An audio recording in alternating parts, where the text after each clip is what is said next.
Hey folks, welcome back to Gaming Garbage, where we take a look at games, chat about the gaming news in the industry, and of course, stream for fun. Today we're going over a state of gaming, and we're going to be kind of having an open-ended conversation, as I don't think everyone can think of everything on how this is going to change stuff, but how will merging Windows and, and Xbox ultimately change gaming? Because we're merging PC and console together, and how is that going to affect the console space?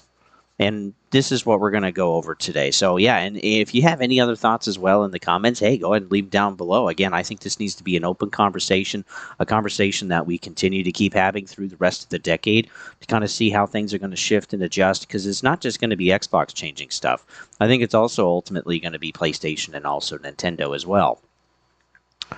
So, yeah, again, this is just thinking out loud. This is just a conversation. And right now, PC has been the best place to play for accessibility, versatility, and value proposition. And also, there's a lot of perks there with console, but console is also trying to catch up. And also, there's not as many perks with console as there is PC, because again, there's emulation and all of that other stuff. But console can also do that too, at least with the Series X. You can actually emulate. But one thing that PC struggles with is kind of the plug-and-play aspect that console has. And though PC is becoming more refined like a console experience, I think SteamOS is a really good example of this with the Steam Deck. And then consoles are becoming more like PC, where they're becoming more powerful. There's kind of maybe a few things that you can change or upgrade. And then we're also getting into upscalers now this generation, like with PSSR for PlayStation, FSR for Xbox and PlayStation, and then also Nintendo has DLSS through NVIDIA. So yeah, we're getting to this point where it's just like we're kind of shortening the gap between PC and console. And I still think PC is ultimately going to be the best place to play, at least for value and for graphics and everything else. And versatility and accessibility, I still don't think that's going to change, because I think PC ultimately wants to continue to be that, as that's where most of the gamers are in the world. There's like a billion of you guys, which is crazy. It's a crazy amount. But I do think consoles are ultimately going to shift this way, and it's because there's just not enough money in console to keep console afloat the way it is today. And this is why we're seeing the layoffs, the studio closures, the canceled games. But yeah, now what we're getting is Xbox is actually merging Windows and console together. And both of them they actually own. And so we're going to see this through the Xbox Ally X or the XAX. And this is the handheld that's coming out with ROG. And this will be coming out this holiday. And there'll be the Xbox Ally and then also the Xbox Ally X. And if you're interested in learning more about those, I'll leave a link in the description down below. But yeah, this too is also very much likely coming next gen, where we're going to have Windows 11 as the foundation for the console, and then a console-like experience through the Xbox app, basically. And it's going to be merging these together. And I'm honestly very excited about this, because this is helping continuing to push more toward just the Omni platform, where you can kind of play everything, you can do whatever you want. And this is great because, yeah, the next-gen console, if it's Windows and console, well, with Windows, you can basically do pretty much anything. And also with PlayStation now putting their games over to Steam since 2022, even though it's, timed exclusivity, maybe for a year, maybe for 16 months, something like that, we're going to be getting 3 platforms now on one game console. And that's a really big deal for the game console market. So yeah, honestly, I'm stoked. I've wanted something like this since like toward the end of middle school, high school, back in the 2000s. And now we're finally getting that, because I've never really felt like exclusivity should really sell a box. I feel like the box should have features and provide perks and things to where it sells itself.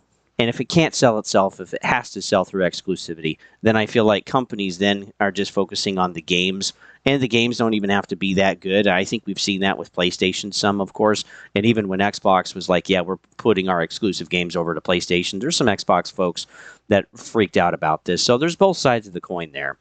And ultimately that would happen too, of course, if that also happened to Nintendo. But yeah, we're getting to this point where it's like the lines are becoming blurred, the walled gardens of exclusivity are disappearing, and I'm incredibly excited for that. But ultimately, what does this look like? What really changes when Xbox becomes like a hybrid console of a PC and a console? Well, we already know that PlayStation can play Xbox games, and so can PC. But now Xbox can also play PlayStation games. So it doesn't matter if you have PlayStation, PC, or Xbox, you're going to be able to play pretty much all of the games wherever you want to be. There's still going to be a few exclusives at Xbox. There's still going to be a few exclusives over at PlayStation. But the bulk of the library or catalog, I think, eventually is going to go over. And PC, if you're focused on exclusivity, PC has the most exclusives now than ever. But now console is going to be able to have complete access to all of those, which is which again is awesome. You're opening up your library to like hundreds of thousands or maybe even like 1,000,000 games, which is, yeah, like there's a ton of games that you're going to be able to have access to. So yeah, I mean, ultimately the next Xbox, you're going to have the biggest library for gaming officially. And this is all done on purpose. And PC also has emulation where you can basically play anything. And Xbox can already do that to a point with the Series X. You can put it into like dev mode and get some emulators and then be able to play some of the older Xbox stuff, be able to play some of the older PlayStation stuff, be able to play some of the older Nintendo stuff too. But some of the features are locked off when you actually do this, like being able to stream them or whatever. But now with becoming more like a PC and it basically being a PC, emulation is kind of wide open. So we'll kind of see. I'll be buying a next gen Xbox because I'm very curious how they're going to be able to do everything, how locked down stuff is going to be, like they've had with previous consoles, and maybe it won't be as much. I don't know. We'll have to see. But yeah, I'm very excited about this. But yeah, there's ultimately going to be more ways to play your games, and this too is going to force price competition because no longer do you have that walled exclusivity anymore. It's like, oh, well, they can emulate or they can now buy it off a PC and play it that way, which is cheaper. Usually, like PC players usually don't spend as much as everyone else does. But yeah, it's super exciting to see what happens. Xbox 2 becomes more of a PC next gen. Again, it's Windows 11 Gaming Edition or like slimmed down. And yeah, the Xbox is going to have that emulation. They're also going to likely be able to do Nintendo emulation as well. And I'm kind of hoping that, like in the future, Xbox becomes more like a PC where you can just upgrade your hardware as needed. Not just your hard drive, but I'm talking about fans and RAM and everything else. Your wireless card, if you wanted to, pretty much everything. And I'm ready to get to a point where you can just go to like Build-A-Bear for Xbox, or that even third-party companies manufacture parts and the companies start competing with each other on what type of versatility they can bring, what kind of accessibility, what kind of price ranges they can bring to each other. And I think that ultimately too would be a really, really like special market. Now, some people would rather not have it be that way for Xbox. But again, I'm not necessarily married to the Xbox. I'm married to wherever the best experiences is with what I can afford for gaming. So that's ultimately what I'd like. Now, I still think Xbox, to a degree, is still going to have some form of hardware. I don't think they're completely getting rid of that. But I still think, like PC, you know, there's going to be other third parties working on this, like AMD and ROG Ally at this point. And it's going to be very interesting to see if there's basically other partnerships in the future. Because, yeah, you could, you know, buy some stuff from Intel or Power Pro or ROG or anyone else or MSI and be able to just, you know, piecemeal your Xbox together and build the components and parts that you want. And again, that is going to be a better experience instead of just locking people into, look, this is the console and this is the price. You can now move and adjust that price for everybody and also be able to get that performance that you're looking for of really being able to push your console. And I still don't think it'll quite be as good, of course, as PC, but like, again, I think we're going to narrow that gap a little bit. And yeah, for some people trying to understand exactly what console is going to be, I think that's blurrying too. It's getting more muddied on exactly what's PC, what's console. And ultimately, at the end of the day, I don't think most of us care. I don't really care. It's like, what's the experience? What's the utility? What's the value that they're bringing? What are some of the exclusive perks like Game Pass Ultimate that they're bringing, or like Play Anywhere, like Xbox is doing? that stuff I'm more excited about. Again, I think the Xbox and the platform should sell itself, not the video games. And ultimately, just about every publisher is pushing this way, even PlayStation at this point. And, they want to be able to sell as many games as they can to as many people as they can. And some PlayStation folks, they're like, why does it matter if games go over to Xbox? And I would say the same thing. It's like, why are you so butthurt if like Helldivers 2 is going over to Xbox? It shouldn't matter. It's like PlayStation knows that they're basically their best IP right now, and they're wanting to make as much money as they can. And so that's where they're putting it. And again, these companies, regardless of what you think about them or think how special you are with having your exclusivity, whether you're on Xbox, whether you're Nintendo, whether you're PlayStation, these companies care about making money. That is number one. It's not about catering to you. They don't even know you exist. They just know that you're a number on a spreadsheet that buys their stuff. And that's as far as it goes.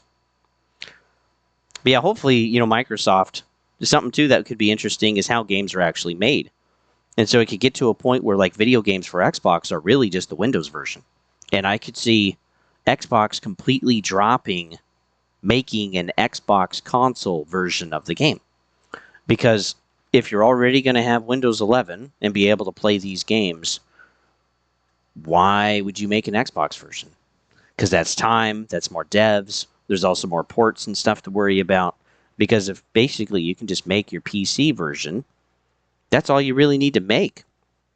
And I could see third-party devs doing that too. It's like, well, we don't need to make an Xbox version because they can already play everything off of Steam, off of GOG, Epic Games Store, and Battle.net and everything else.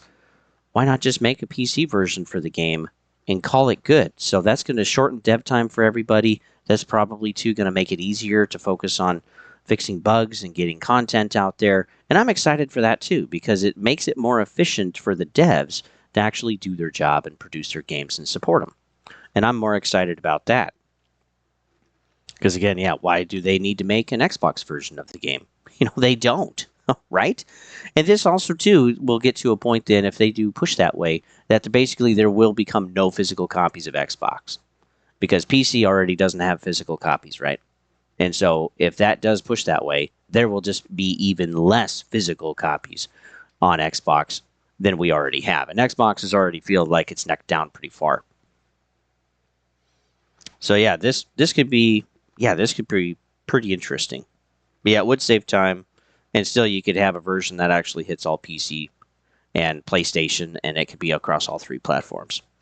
PC multiplayer right now, of course, it's free. And why is that? It's because there's multiple PC storefronts, and none of them are locking down their game that they're selling off of their platform with multiplayer, so everything is free. And that's why it's free on PC and not on console, is because, again, that walled garden is gone, and they're all competing for your dollar, and that's why it's free. And so I can honestly see, too, that if Xbox is going to become a hybrid system, that, ultimately, why would you buy an Xbox version of a game and pay $75 a month or $75 a year just to play multiplayer when you could just buy the PC version of the game? Everything works the same, and the multiplayer is free.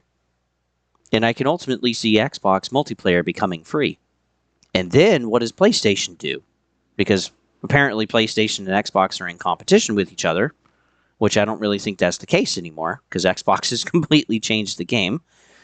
And so, at that point, maybe PlayStation would end cost of multiplayer and honestly make it free. Because then if you're a console player and you're looking at Xbox or you're looking at PlayStation, and if Xbox multiplayer becomes free, then maybe that's one more thing to push you over toward Xbox instead of PlayStation.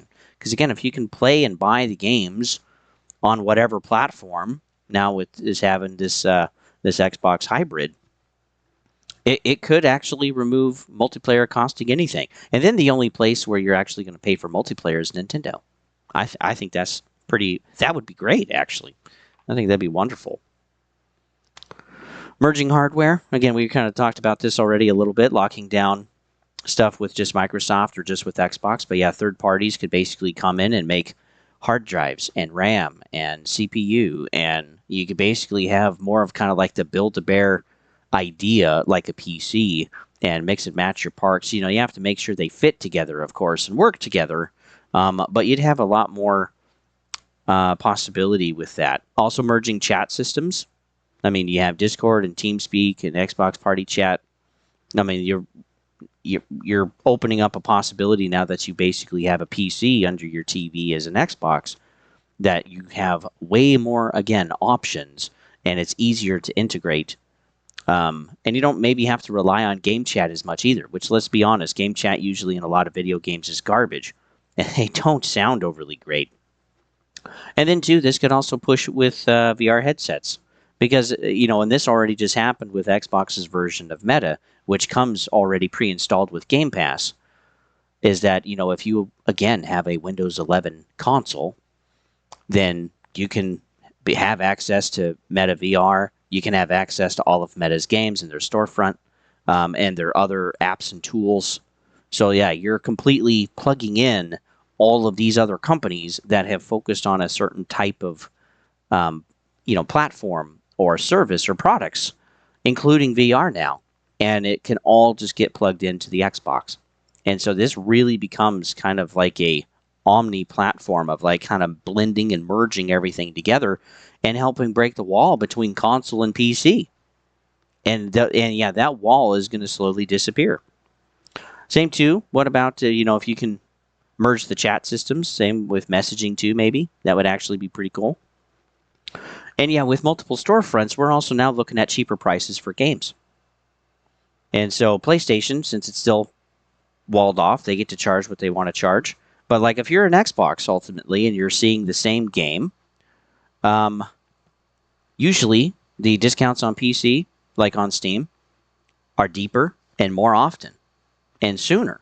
Because again, they're competing with other storefronts. Now you're mixing in Xbox with this. And if you're looking at the Xbox store and it's like, oh yeah, it's full price, but on PC it's 20% off right now, you're probably going to buy the cheaper version of the game. So I think this ultimately too, maybe not for some games, but this kind of drives down the overall price of Xbox gaming. Because again, now they're competing with PC, which is cheaper. The data supports that.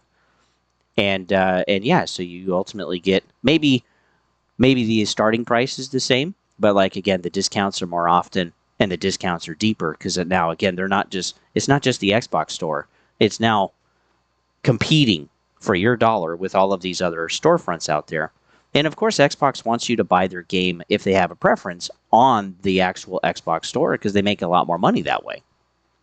If you buy their game from somewhere else, they're only making 30%. If you buy it from their store, they're basically making everything. So it's going to be incentivized for Xbox to actually have discounts when the other stores have discounts. So yeah, I think we'll see them more often. I think that too could be great. So thinking about this out loud, I think a lot of Xbox players, especially those that are on the Xbox One and the Xbox Series X and S, I think they'll switch over to the next gen console, or they'll switch over to PC. Again, there's not really a point to buying a PlayStation 6, and there's not really a point to buying an Xbox because again, everything is kind of going to PC anyway, including accessibility, functionality, and the games. And yeah, I mean, are we really going to see? It could be interesting. We could see a resurgence, I guess, in Xbox consoles with the next gen, whatever they're going to call it. I just call it the Xbox hybrid at this point. But PC already offers a ton, and then the new Xbox is breaking down that barrier, that wall, and going to play with PC. And so now you got to be able to compete with PC too, with all of those other storefronts. I think PC players ultimately will stay where they are. Again, they already have the best experience. They've already committed to that, and they're happy there, right? Younger PlayStation 5 players, I can see them switching over to Xbox as well, because again, they haven't built up these massive libraries. And I think the older ones on PlayStation will actually stay ultimately. So I think a lot of Xbox players that are currently on Xbox, they'll buy the next gen.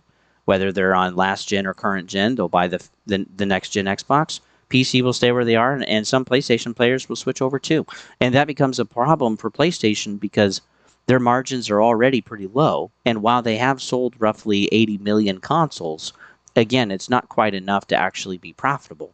And if more people are tapping out of their console and switching over to somewhere else, well, then they're not improving their growth for sales, for their services, for their video games, for their accessories like controllers and everything else.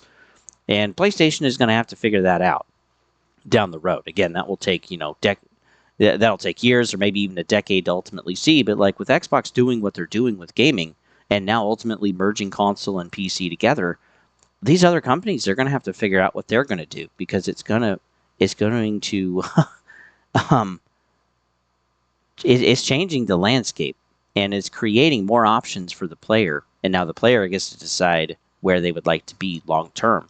And that's ultimately, I think, going toward PC. It's already been that way, and now possibly too, it's back to Xbox as well for those that want a simpler experience than what current PC is. So ultimately, this breaks exclusivity, and there could be official deals, or whether by emulation. And so, the companies can merge together or make deals together to get their games over to different places, even Nintendo, I think, at some point. Or you can just emulate everything, including Nintendo. And so people are going to go where they feel respected, where they feel that it's the best option. And this ultimately adds more options too. It creates more accessibility, and it creates more company competition for your dollar, whether it's game services or accessories. And most companies will want to jump on this change and benefit from it. And again, it's like every company's maybe going to benefit in different ways. But like even with third-party publishing companies, they're going to be like, well, maybe I just need to make a PC version. And then that covers two platforms, PC and Xbox. So that'll save them dev time. And maybe some others, it's like, well, a lot of people are buying the next-gen Xbox, or a lot more people are switching over to PC, and so we're going to put our games over there so we can continue to make money. Again, however things work out, folks, it's going to be a continued focus on how these companies can make money. It's not about their exclusivity. It's not about their walled gardens. It's not about what ultimately brings players to their platform anymore. It's now that the platform has to sell itself and actually provide something that's better than the competition. And I think if the next gen Xbox is even, $700-800, I think people are going to buy it. Because again, there's a lot of people such as myself that want a more kind of plug and play console experience than PC. Even just gaming on my laptop right now with Steam, it's certainly simpler than it used to be, 10 or 20 years ago. But still, I still don't want as much of a mess as I get. I just want to plug in my disc or buy my digital game and download it and just play. And that's I think what a lot of people are going for and are wanting. And again, if you want the ultimate accessibility and performance, PC is still there. But I think ultimately down the road, Nintendo and PlayStation have a problem maintaining their player base, because their player base, the new kids, the younger kids, they're not going to care about the consoles. They already don't, according to their gaming behavior. They just care about the accessibility and the games and the perks that they get with the platform that they're on. And so PlayStation and Nintendo, they're going to have to figure that out. And Xbox already made the change because they had to. Otherwise, they were going to be possibly shut down in 2021, 22. And this is a drastic change out of necessity. So, and two, I think overall, most players are excited. Myself included. I'm excited to see how this changes things. I'm excited to see how Xbox is now going to make their next-gen hardware, and even maybe, too, in the future, their next-gen handheld after a few years. Next-gen is going to be pretty interesting by 2028, I think. And it'll be interesting, too, the deals and partnerships that Xbox is making, and also PlayStation is making, too, like Project Amethyst. It's no longer just, what can we make as a company in this exclusive garden? It's now, how can we provide better value with mergers or deals with other companies and bring that to players? And this is why exclusivity is partly dying. We're going to get into another video too. I still have to write it up a little bit about another state of gaming, talking about these black hole games like Call of Duty or Roblox or Minecraft or Fortnite. and how that is also changing the landscape and forcing this exclusivity to also disappear. So I'm also very excited to talk about that. So I'll see you guys during that one. There's also other stuff that we do for the channel. There's a playlist at Gaming Garbage 22 over at YouTube, and there's a lot of playlists there. If you're into playthroughs, there's a bunch of playthroughs there. If you're into gaming news, or if you're into states of gaming like this that are deeper dives, there's something there generally for everybody. And then too, if you're interested in watching me stream when I play games, we got quite a few games coming. We got Black Myth Wukong, we have Helldivers 2, we also have Chronos the New Dawn, which you guys voted for. Thank you for voting. You get to do that every January. A game that I'll play and review. And yeah, you can find me over at Twitch at Don't Tread on Thee. Yeah, when I'm playing games, I'll chat with y'all. So, but yeah, I definitely think the gaming industry is completely changing and shifting more toward PC, a more of an open platform, whether people want it to be like that or not. And ultimately, I think it's going to be better for players because it's just more competition, less monopolies, and that's going to push down price. That's going to add more features. That's going to be, it's going to be like a whole bunch of street vendors trying to get your dollar versus the other guy across the street. And that is going to be some pretty savage competition down the road. So with that, folks, thanks for tuning in, and I'll see you guys on the next one.